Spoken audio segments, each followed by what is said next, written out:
ఆల్మండలం బొండరపేట గ్రామంలో శ్రీ మురళీకృష్ణ మందిరం వద్ద ఈరోజు శ్రీరామనవమి సందర్భంగా మా సభ్యులందరూ కలిసి ఈ పానకం ఏర్పాటు చేయడం జరిగింది.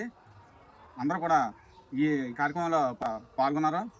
అదేవిధంగా ఆ శ్రీరామచంద్రమూర్తి మన బొండరపేట అలాగే మన యాదవ సంఘం సభ్యులను కూడా బాగా చూడాలని కోరుకుంటూ, అలాగే బొండరపేట గ్రామ ప్రజలకు, అలాగే టీడీపీ నాయకులకు, జనసేన నాయకులకు, అలాగే బీజేపీ నాయకులకు అందరికీ కూడా శ్రీరామనవమి శుభాకాంక్షలు తెలియజేస్తూ సెలవు తీసుకుంటున్నాను.